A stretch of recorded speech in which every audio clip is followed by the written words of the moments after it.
El 19 de diciembre de 2011 reinaba un ambiente enrarecido en las calles de Pyongyang, capital de Corea del Norte. Al mediodía, la televisión estatal interrumpió su emisión para hacer un comunicado de suma importancia. El secretario general del Partido del Trabajo, dirigente de la Comisión de Defensa de la República Democrática Popular de Corea, comandante supremo del Ejército Popular, nuestro gran líder Kim Jong-il, ha fallecido repentinamente a causa de un ataque fulminante al corazón.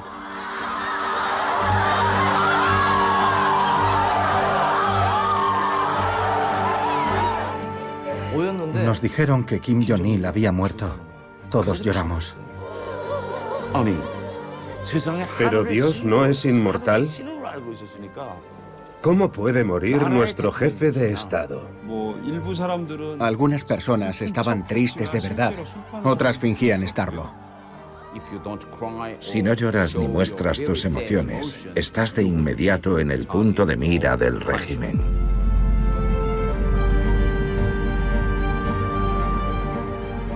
El funeral se celebró a los 9 días. En primera fila, un joven de 27 años. Con lágrimas en los ojos, Kim Jong-un no solo enterraba a su líder, enterraba también a su padre. Entonces no sabíamos casi nada de él. Sin embargo, era el último descendiente de una dinastía elevada al rango de Dios viviente. A partir de ese momento iba a gobernar la dictadura de Corea del Norte.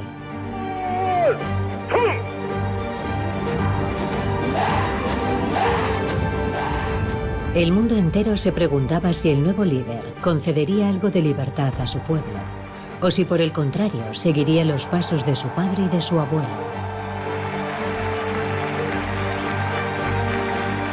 Pero Kim Jong-un se ha mostrado tan déspota como sus predecesores. En la escena internacional, en cambio, ha marcado el inicio de una nueva era. Cuando su país estaba más solo que nunca, el último Kim logró romper el aislamiento diplomático. Ha sido recibido con todos los honores y ha sabido hacerse un lugar en la mesa de las grandes naciones. Y sobre todo ha hecho de Corea del Norte una potencia nuclear por derecho propio, que hoy amenaza a todo el planeta. Esta es la historia de Kim Jong-un, heredero de la dictadura más desafiante del mundo.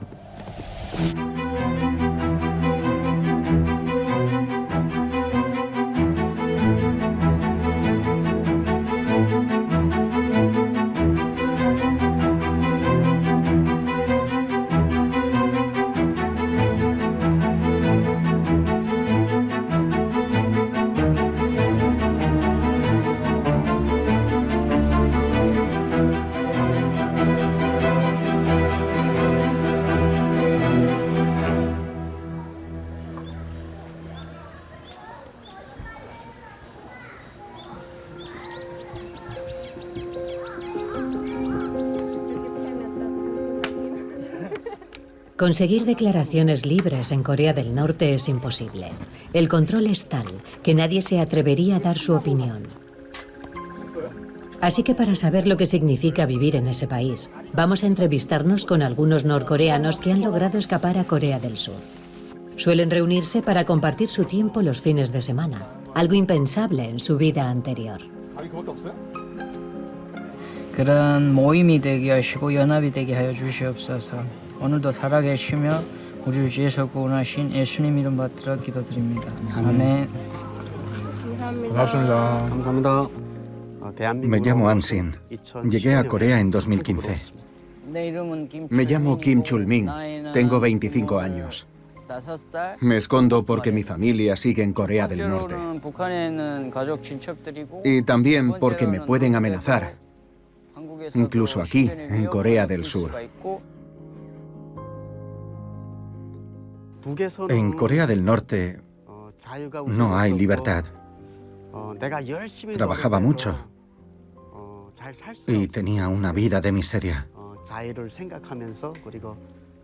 Vine aquí en busca de una vida mejor.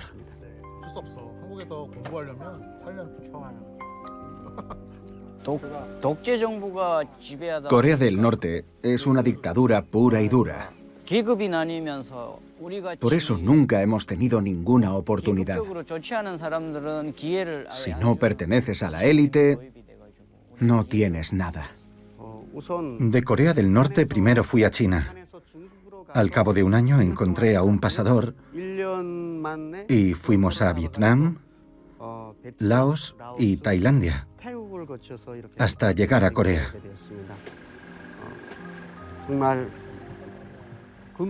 Sueño con una Corea del Norte en la que la gente no muera de hambre y viva tan libre como aquí.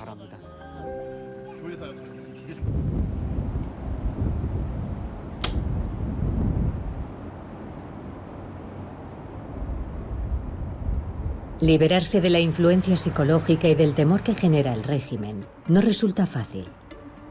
De los 30.000 refugiados norcoreanos que viven en Seúl y sus alrededores, solo unos pocos se atreven a hablar abiertamente. Y aún son menos los que se atreven a desafiar a Kim Jong-un. Tae Yong-ho es uno de ellos. Fue embajador de Corea del Norte en Londres hasta 2016. Decidió no regresar nunca a su país. Desde entonces se dedica a la política en Corea del Sur. Mi sueño es enseñar al pueblo norcoreano y a la élite del país, mis antiguos colegas, cómo funciona una democracia.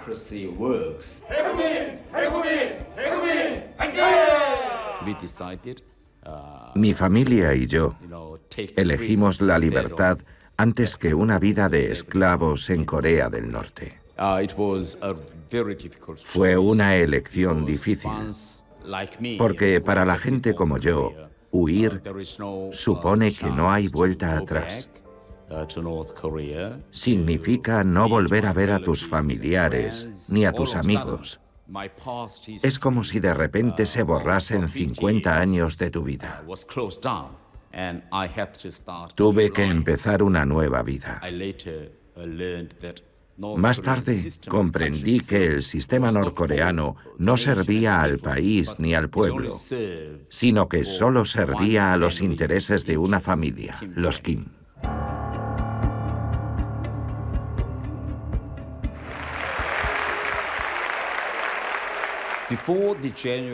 Antes de enero de 2009, los norcoreanos ni siquiera sabían de la existencia de Kim Jong-un. Era un hijo oculto de Kim Jong-il.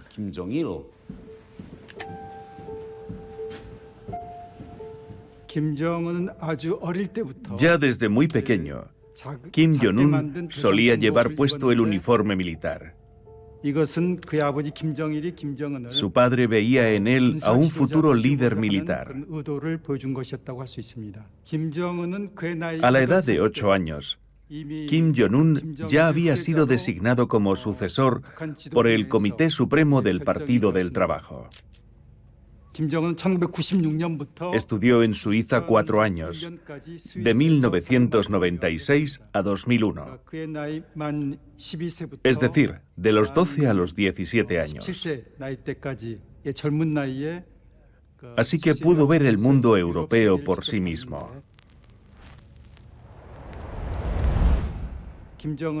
Nada más regresar de Suiza, Kim Jong-un ingresó en la universidad militar para recibir formación militar. Creo que en ese momento había mucha incertidumbre sobre si realmente podría dirigir el país. Era muy joven, carecía de experiencia, y muchos altos cargos del gobierno de Corea del Norte vieron ahí la oportunidad de tomar el poder. Creo que ha estado a la altura de las expectativas. Kim Jong-un se ha convertido en el beneficiario de la única dictadura comunista hereditaria del mundo.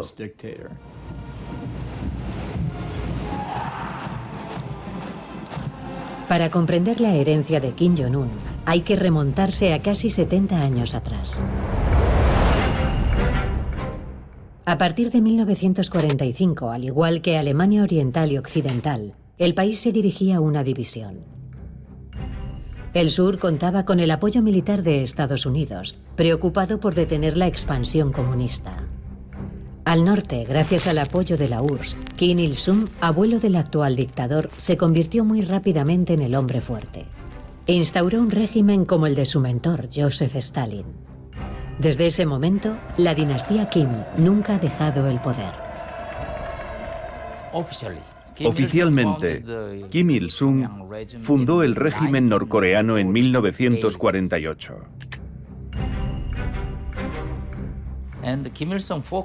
Inmediatamente se esforzó por fortalecer su liderazgo dictatorial sobre todo el país. Desde entonces, los principios fundamentales del régimen no han cambiado.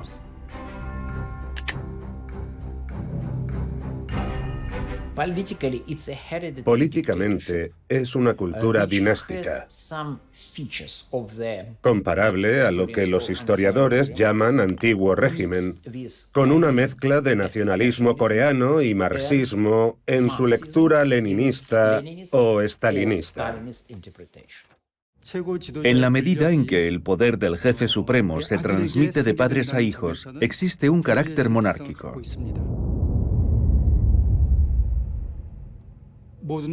Kim Jong-un concentra todos los poderes de Corea del Norte a través del Partido del Trabajo, una especie de partido comunista que en realidad controla todas las organizaciones, incluidos el Estado y el ejército. El 25 de junio de 1950, el abuelo de Kim Jong-un, que soñaba con dirigir todo el país, lanzó sus tropas a la conquista del sur. Apenas 2 meses después, las tropas estaban a punto de aplastar al ejército de Corea del Sur. Pero nada salió según lo previsto.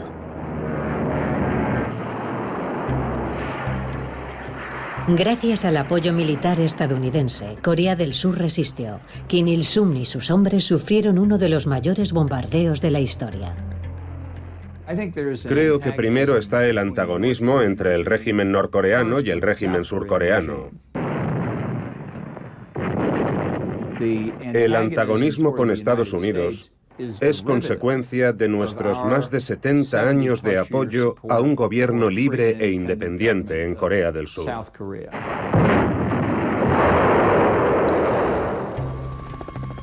Tras 3 años de combate y más de 2 millones de muertos, las dos Coreas firmaron un alto el fuego el 27 de julio de 1953, bajo los auspicios de la ONU. El acuerdo preveía la creación de una nueva frontera, arbitraria y artificial, a lo largo del paralelo 38. En cuanto a la guerra, oficialmente nunca terminó.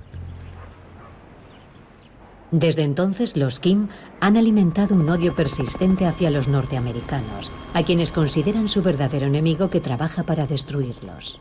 Desde entonces, el país vive aislado del mundo.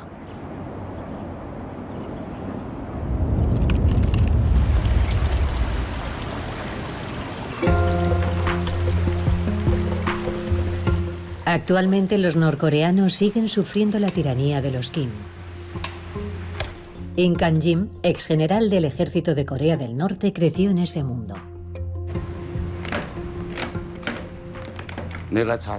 Cuando era pequeño, no sabía nada del resto del mundo. Vivía feliz y despreocupado porque creía que nuestro país era el mejor del mundo. El odio hasta la médula a Estados Unidos es lo primero que nos inculcan. Nos dicen, a pesar de los esfuerzos sinceros de nuestro amado gran líder, las cosas van mal por culpa de los asquerosos estadounidenses.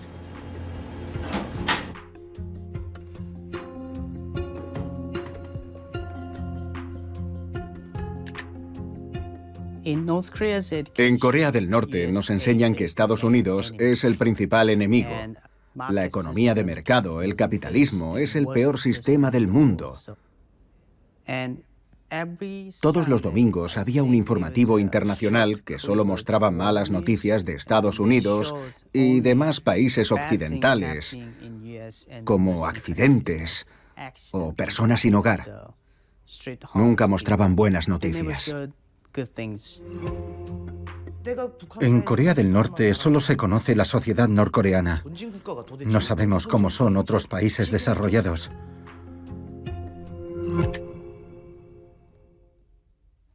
En el programa de televisión Viaje por el Mundo, solo salen países muy pobres, para que no dispongamos de ningún elemento de comparación y creamos que Corea del Norte es el mejor país del mundo. Cuando era pequeño, pensaba que Corea del Norte era el paraíso.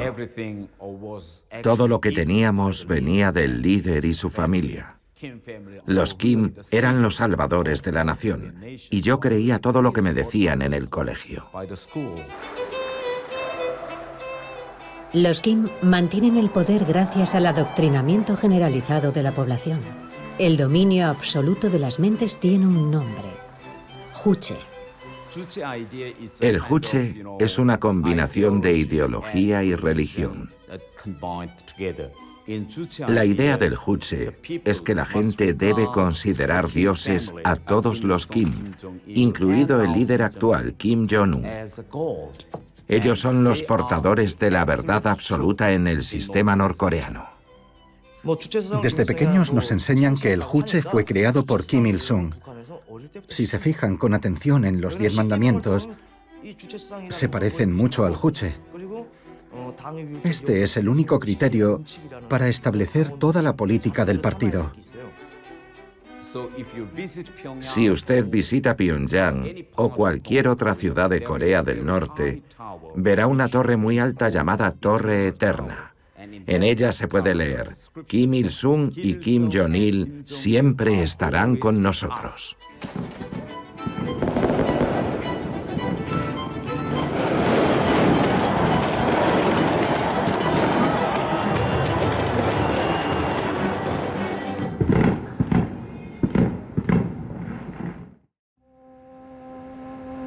En 1994, después de 50 años de mandato absoluto, Kim Il-sung cedió el poder a su hijo Kim Jong-il antes de morir. El nuevo dictador se hizo cargo de la política totalitaria. Y para proteger el reino ermitaño de las potencias extranjeras, persiguió el sueño de su padre de poseer la bomba atómica.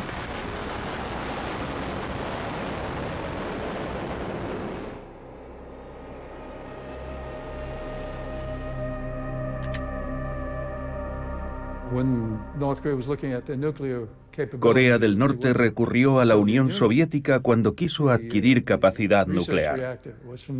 Sus reactores procedían de la Unión Soviética. En las décadas de los 60 y 70, toda la tecnología de misiles era soviética.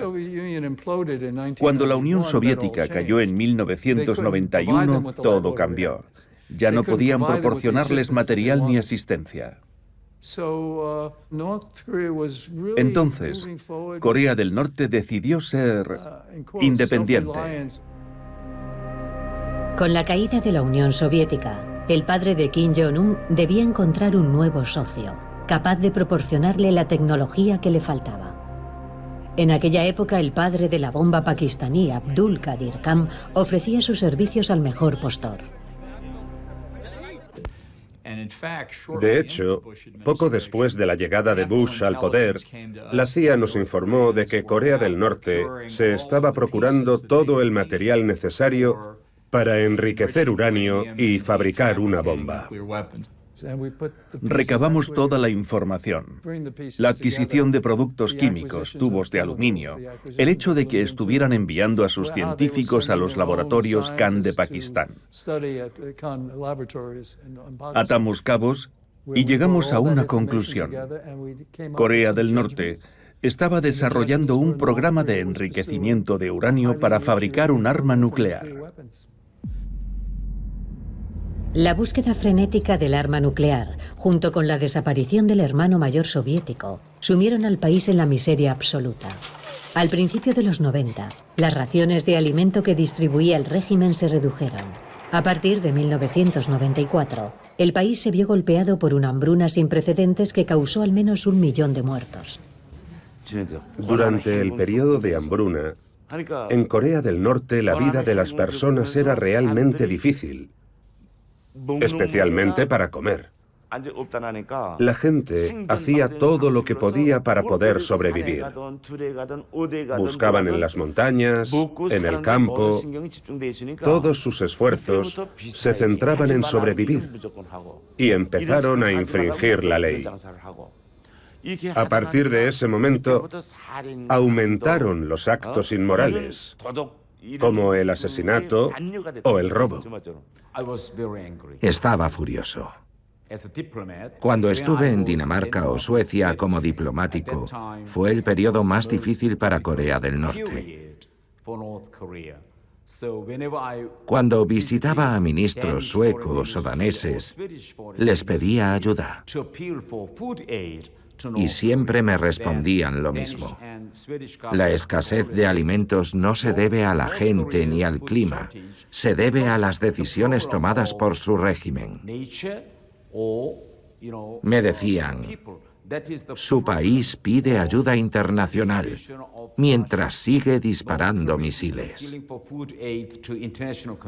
Eso significa que tienen dinero. El problema es que no lo emplean para alimentar a su gente, sino para fabricar armas.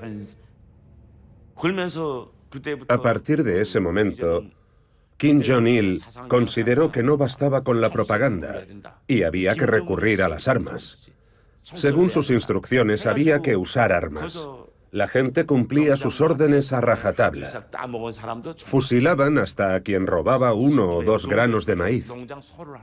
Fusilaban a quienes habían robado una vaca porque se estaban muriendo de hambre. Colocaban carteles anunciando las ejecuciones capitales en tal lugar, día y hora.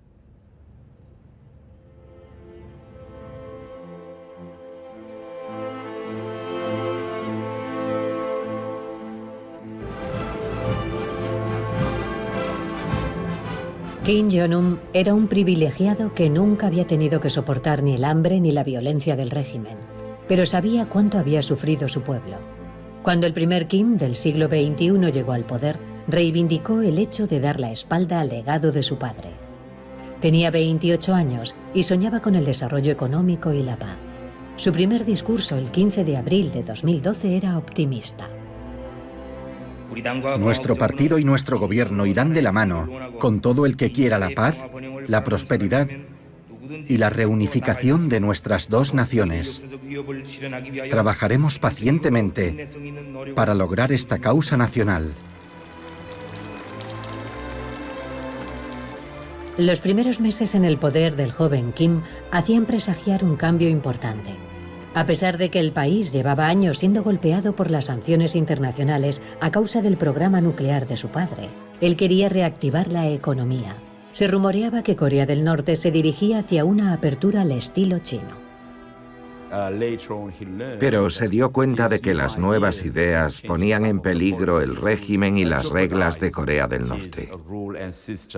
Por eso, al final, decidió abandonar este enfoque y volver a lo que su padre y su abuelo hicieron antes que él. De hecho, es la única forma de mantener el sistema norcoreano. Mucha gente cree que Kim Jong-un inició esta política económica, pero no fue así. Durante 2 años, todo fue pensado e iniciado por su tío Jang Song-taek. La apertura económica de la que disfrutaban los norcoreanos era real, pero el joven líder, asustado ante la idea de que su poder se debilitase, tramaba entre bastidores una toma de poder absoluta. El 8 de diciembre de 2013, su tío Jang Song-taek, precisamente el que había traído el peligro, fue el primero en pagar públicamente el precio. Acusado oficialmente de traicionar los intereses del país, fue detenido en una reunión del partido. Era la primera vez que sucedía algo así en 50 años, y una advertencia para todos los norcoreanos. Kim Jong-un quería recuperar el control total del país. Y pensó que su tío podría ser una amenaza para él, porque algunas personas, sobre todo de la élite, consideraban que era muy competente y podría ser el nuevo líder.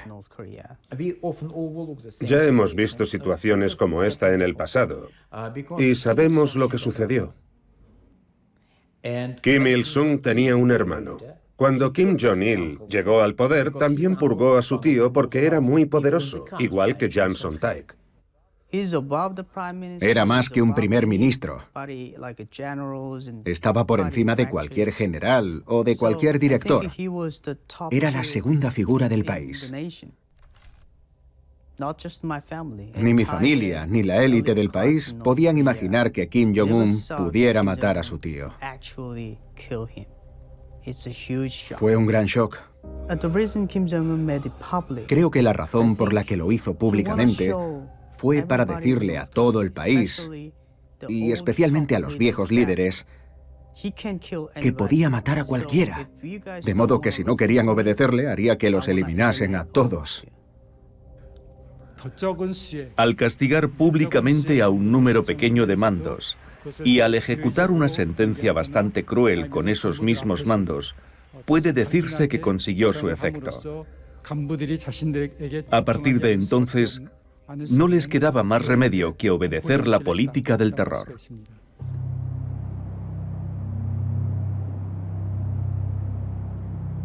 Con el paso de los meses, las purgas se intensificaron y golpearon a los servicios secretos norcoreanos. En febrero de 2017, Kim Jong-un llevaba 5 años en el poder cuando alcanzó un nuevo nivel de violencia. Su nuevo objetivo no era otro que su medio hermano Kim Jong-nam. En el exilio, apartado del poder desde hacía años, de repente fue portada de los periódicos occidentales. Yo diría que en Corea del Norte nadie sabía de la existencia de Kim Jong-nam. Está estrictamente prohibido hablar de la familia Kim. Kim Jong-nam era el mayor, pero todos sabían que su madre era una famosa actriz norcoreana. Todos sabían que esa mujer estaba casada con otro hombre. Por eso Kim Jong-nam fue enviado al extranjero durante tanto tiempo, antes de que Kim Jong-il muriera. Kim Jong-un no quería que los norcoreanos supieran de su existencia. Pero su hermano estaba fuera y hacía mucho ruido. A veces concedía entrevistas a los medios de comunicación. Los norcoreanos del extranjero podían escucharlo fácilmente. Y además, en aquel momento, se rumoreaba que Estados Unidos y China estaban considerando una alternativa para sustituir a Kim Jong-un.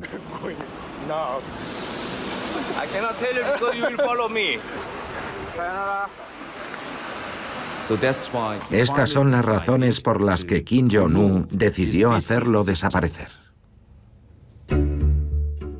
El 13 de febrero de 2017, Kim Jong-nam se dirigió al aeropuerto de Kuala Lumpur, Malasia, para coger un avión a Macao. Cuando estaba facturando, 2 mujeres jóvenes le aplicaron en el rostro un veneno neurotóxico. Inmediatamente el hermano de Kim Jong-un comprendió que lo que acababa de pasar era serio. 20 minutos después, falleció de un paro cardíaco. En pocos días, las autoridades de Malasia cerraron la investigación. Las 2 jóvenes que agredieron al hermano del dictador creían que estaban participando en un programa de televisión con cámara oculta. Kim Jong-un no siente estima por nadie, ni por su familia, ni por la élite, y menos aún por su pueblo.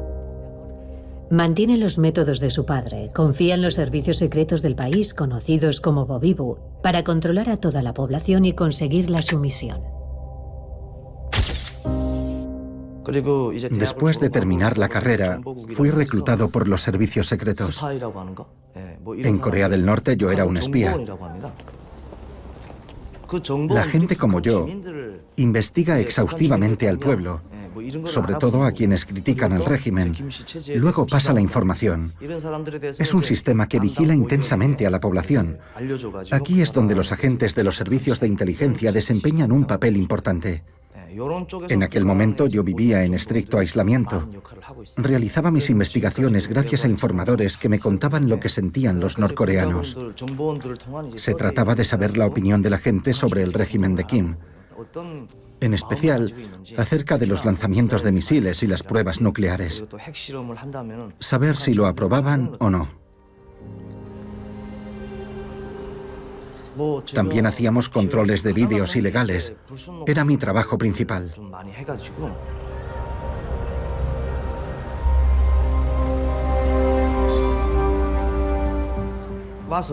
Ahora que vivo en Corea del Sur, sé que existen los derechos humanos. Pero entonces entraba en las casas abriendo la puerta de una patada, sin llamar. Registraba las casas sin permiso. Y si la gente me decía que veía la televisión de Corea del Sur o emisiones norteamericanas, nos los llevábamos ignorando por completo los derechos humanos. Esa gente no tiene piedad. En Corea del Norte no se puede creer en otra cosa que no sea Kim.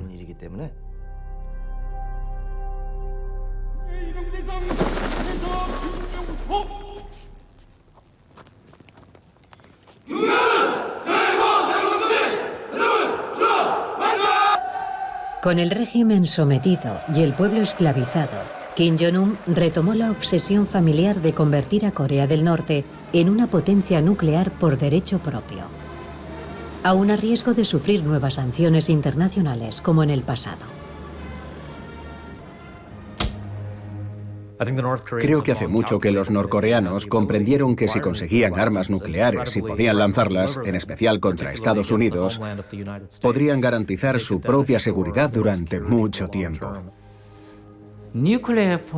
El arma nuclear es el eje de la maquinaria que sostiene al régimen. Sin ella, creo que el régimen de Kim no podría sobrevivir. Para él, es muy útil contar con esta arma en su complicada relación con Estados Unidos. Para poder financiar este tipo de arsenal, a pesar del aislamiento económico, Corea del Norte ha recurrido desde su creación a todo tipo de tráfico: monedas falsas, drogas y armas. A su vez, Kim Jong-un, haciendo gala de ingenio, ha puesto en marcha una nueva fuente de financiación igual de ilegal.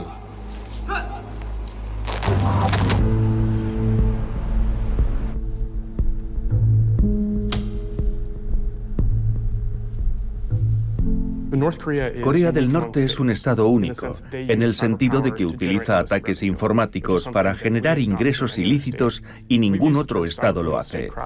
Hemos utilizado los términos de gobernanza cibercriminal para describir este modelo único e inédito. Claramente existe un nexo entre el ascenso al poder de Kim Jong-un y el aumento de la cibercriminalidad norcoreana. Creció en un entorno más tecnológico que su padre y su abuelo, y llevó a Corea del Norte hacia el ciberdelito. Los hombres de Kim Jong-un han ido puliendo la técnica desde los primeros ataques, hasta tal punto que ninguna institución en el mundo está a salvo, ni siquiera la poderosa Reserva Federal de Estados Unidos, atacada en 2016. En 2016, los piratas informáticos de Corea del Norte enviaron órdenes de transferencias falsas al Banco de Bangladesh desde la Reserva Federal. Querían robar miles de millones y lograron desfalcar 100 millones de dólares. Es la prueba de su ambición y audacia. Atacar a la Reserva Federal es algo muy serio. Las estimaciones más recientes de los servicios de inteligencia calculan que el ejército de hackers norcoreano cuenta con 7.000 miembros. Y cuando dicen que lograron robar cientos, incluso miles de millones de dólares, es cierto. Es el juego del gato y el ratón. Cada vez que las instituciones financieras se adaptan a este tipo de ataques, los norcoreanos también innovan y consiguen burlar las sanciones económicas.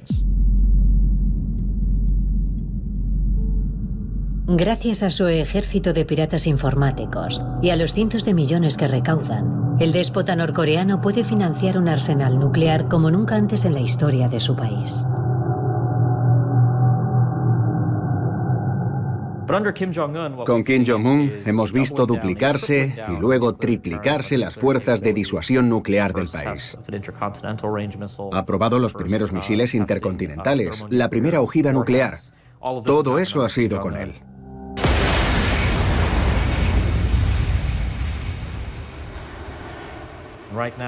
Es el dirigente que ha llevado al país a otro nivel. Lo ha convertido en una potencia nuclear. Las cifras no son definitivas, pero mi estimación es que actualmente Corea del Norte posee alrededor de 60 cabezas nucleares. Creo que para finales de la década podría tener 100. Puede decirse que en Corea del Norte la conclusión de la fuerza nuclear se presenta como el mayor logro de Kim Jong-un.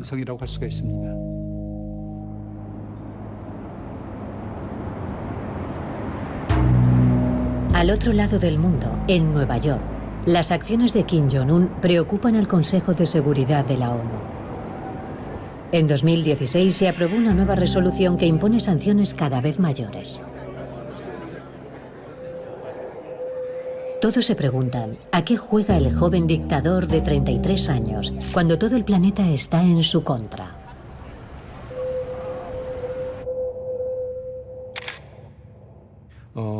Existe polémica sobre si Kim Jong-un está loco o no.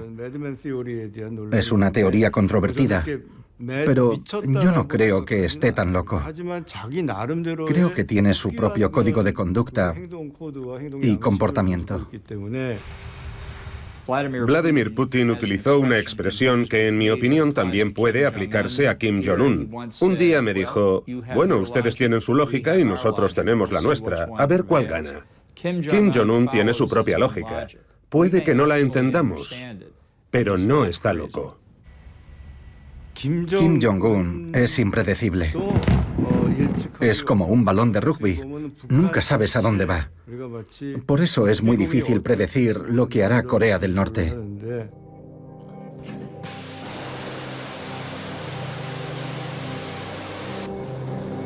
El 3 de septiembre de 2017, Kim Jong-un, impermeable a las sanciones económicas, dio un nuevo paso en la provocación al probar una bomba de hidrógeno, el arma nuclear más potente. Nada parecía poderlo detener. Pero un recién llegado a la escena internacional iba a cambiar la situación.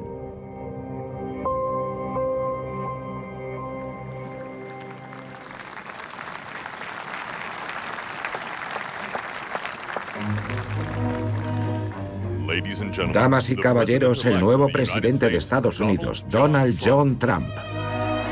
Recién elegido 45º presidente de Estados Unidos, Donald Trump adoptó una posición inédita con respecto a la dinastía Kim.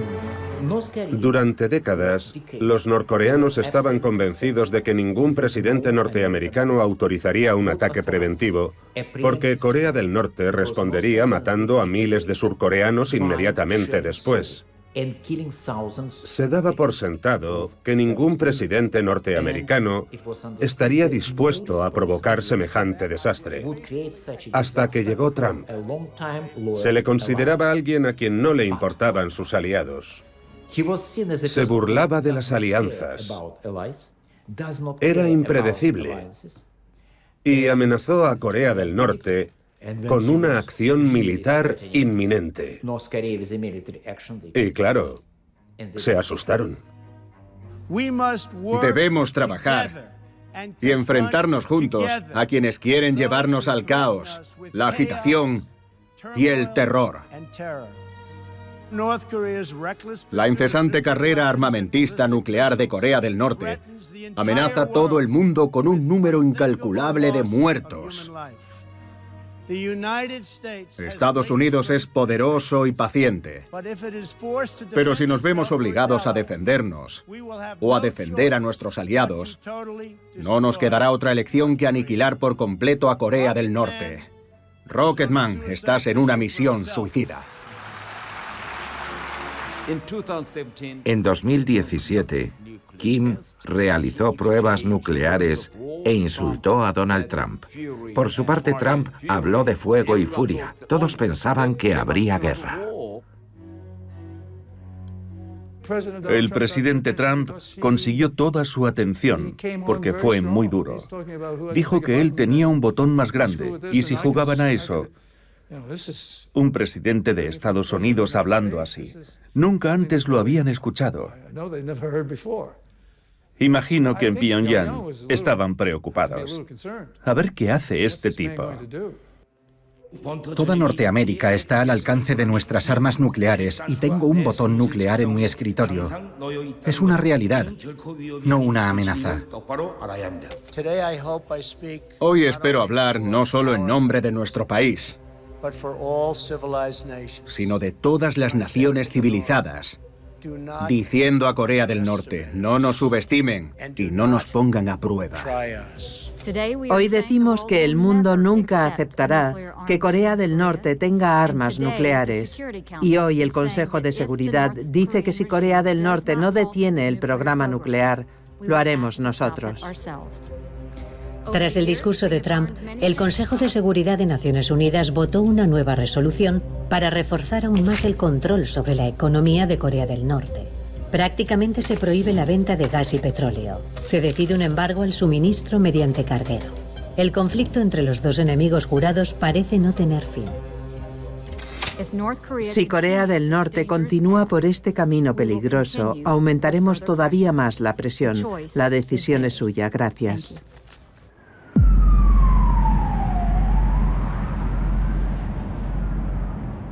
El recrudecimiento de la relación era tal que cualquier solución diplomática entre Corea del Norte y Estados Unidos parecía ilusoria. Sin embargo, en la primavera de 2018, el New York Times revelaba en portada que el director de la CIA y Corea del Norte habían mantenido conversaciones en secreto, algo nunca visto en 20 años. Oí hablar de ello por primera vez una semana antes de llegar al gobierno. Un enviado de Corea del Sur fue recibido en la Casa Blanca y expresó la voluntad de Corea del Sur de organizar un encuentro entre Trump y Kim. Yo diría que la reacción del presidente Donald Trump fue bastante impulsiva. Le salió del corazón. Pensó, puedo hacerlo. Vosotros lleváis 30 años intentándolo y no ha pasado nada. Yo puedo hacerlo, dejadme hacerlo. Esta reacción responde a un impulso. No es algo meditado.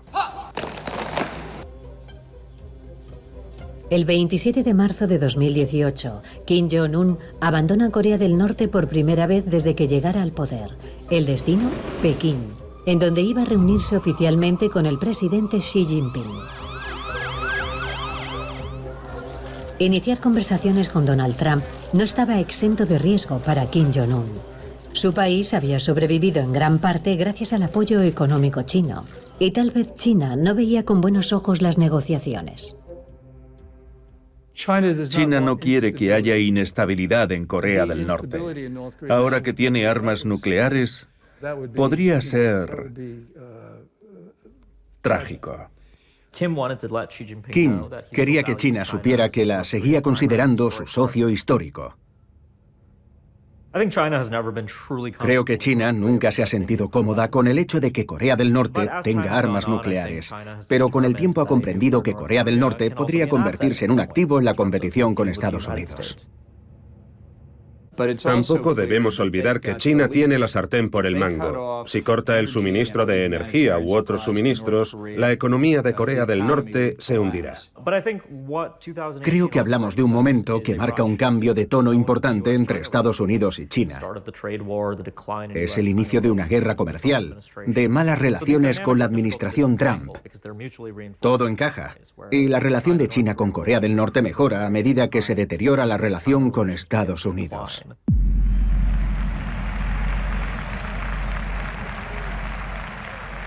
Atrás queda el tiempo de los insultos entre Kim y Trump. En un mitin en Michigan, el presidente de Estados Unidos reveló públicamente que las conversaciones con Corea del Norte estaban en curso, e incluso prometió que tendría éxito donde nadie antes lo había tenido. ¿Quién habría dicho hace 3 o 4 meses que íbamos a estar aquí? Entonces decían, va a llevarnos a una guerra nuclear. No. Es la fuerza que evitará la guerra nuclear.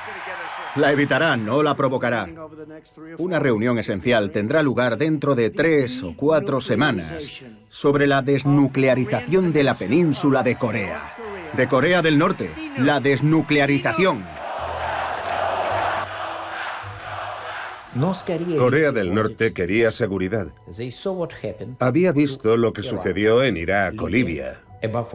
Libia es el ejemplo más llamativo. Kim no quería terminar igual. Morir como Muammar el-Gaddafi o Saddam Hussein era el verdadero miedo de Kim Jong-un. Llevaba 6 años en el poder, temía que los estadounidenses la tomasen con él y empezó a plantearse la posibilidad de aflojar el cerco diplomático.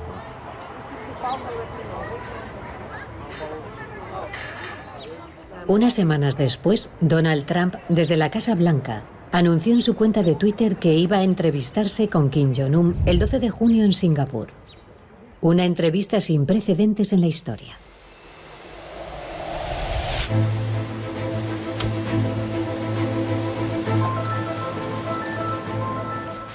Para Donald Trump, la cumbre de Singapur no respondía a ninguna estrategia. No tenía una política clara al asistir y no sabía cuál era el objetivo. Pero vio en este acontecimiento la oportunidad de estar en escena, dar una rueda de prensa, evaluar a Kim Jong-un e incluso llegar a un acuerdo. Trump había preparado un acercamiento de jefe de Estado a jefe de Estado. Por desgracia, el presidente Trump no había preparado ni estudiado suficientemente los asuntos de Corea del Norte.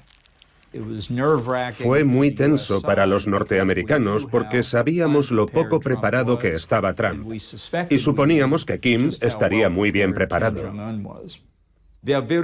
Los Kim tienen una amplia experiencia en diplomacia.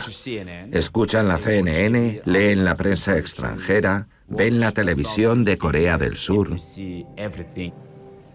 En el transcurso de la reunión, Kim le preguntó a Trump lo que pensaba de él. Y Trump le respondió cosas muy amables, pensando impresionar o influenciar a Kim Jong-un. Entonces, pensé que Kim se estaba dando cuenta de que era una respuesta hueca, la de un comercial, pero no la de un jefe de Estado. Firmamos un documento crucial. Un documento muy completo. Lo hemos pasado bien y hemos entablado una buena relación. En el pasado, Estados Unidos estaba obsesionado con la desnuclearización. Pero en el acuerdo de Singapur, de repente el primer punto pasó a ser mejorar las relaciones entre ambos países. Podemos ver lo prudentes que fueron los norcoreanos. Querían reducir los daños y lo hicieron. Frustraron los planes de Trump. Los desbarataron. Muchas gracias, es fantástico.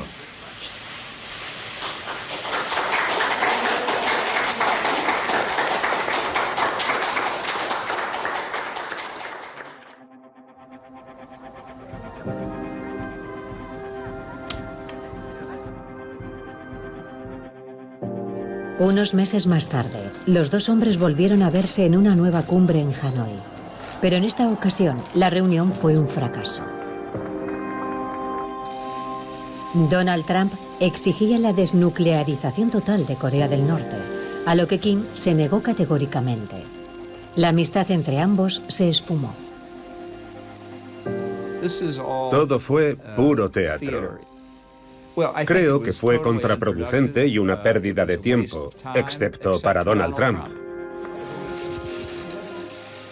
Él obtuvo exactamente lo que quería, una gran conferencia de prensa, una audiencia mundial y ser el centro de atención. Para él fue un éxito. El fracaso de la cumbre de Hanoi en febrero de 2019 llevó a Kim a reconsiderar por completo las perspectivas a largo plazo de Corea del Norte. Se fijó 2 prioridades: alinearse con Rusia y China y seguir invirtiendo en el desarrollo de su capacidad nuclear. Al final, Kim Jong-un no consiguió ninguna reducción de las sanciones internacionales, pero logró sentarse en la mesa de la primera potencia mundial y colocar a su país en el tablero de ajedrez de las relaciones internacionales. En cuanto a su fuerza de disuasión, demostró enseguida que continuaría desarrollándola tanto como fuera necesario.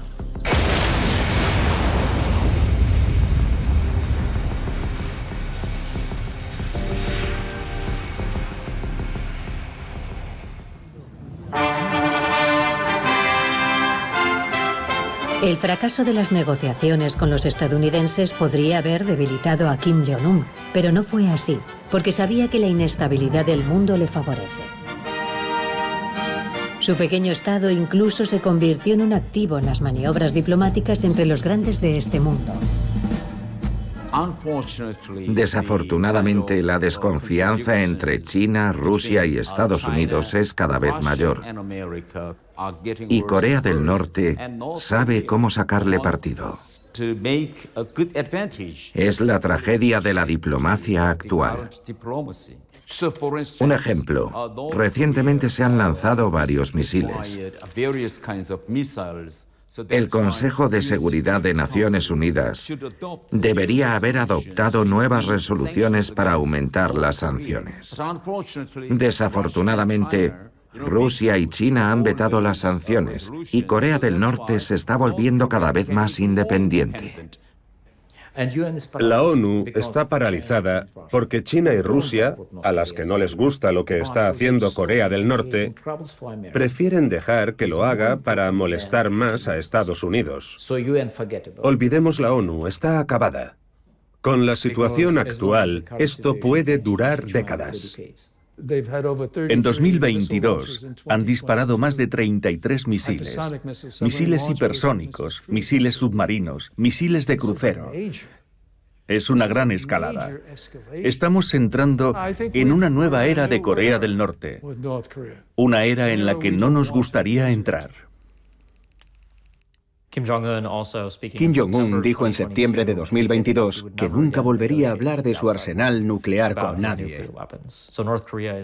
Ahora Corea del Norte está centrada en la disuasión nuclear a largo plazo. Kim Jong-un anunció y subrayó que el arma nuclear ya no es solo un arma defensiva, sino también ofensiva. Es un gran cambio. Yo lo llamo la nueva doctrina nuclear de Corea del Norte.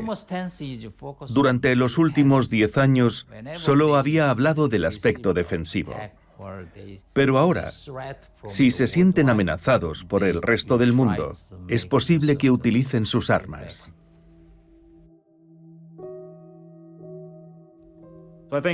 Sea lo que sea que hagamos con Corea del Norte, debemos cambiar nuestro enfoque, avanzar hacia la reducción de riesgos y vivir con una Corea del Norte nuclear. Será peligroso, pero hay que mirar la coexistencia desde el punto de vista de la disuasión nuclear entre Corea del Norte y Estados Unidos. Es una realidad.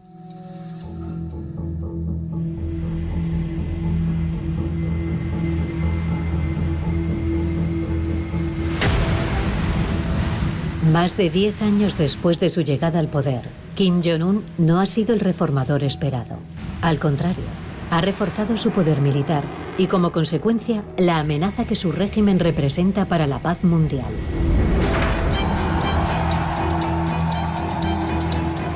Igual que su padre y su abuelo antes que él, confía en la disuasión nuclear para garantizar la supervivencia de la dinastía Kim.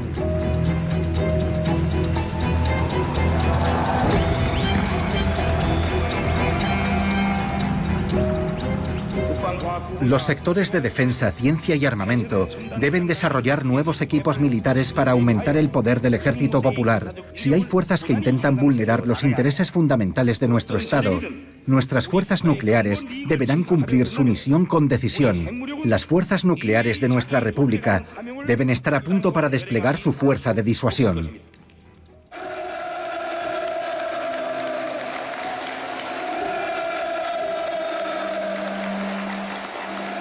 Con este comportamiento, Kim está enviando un mensaje que no podría ser más claro para los occidentales. Mientras él siga en el poder, tendrán que tener en cuenta a Corea del Norte y probablemente más tiempo. En las últimas semanas el déspota se ha dejado ver por primera vez con su hija. La primera aparición ha tenido lugar en un campo de tiro. No es por casualidad. Su destino parece estar trazado.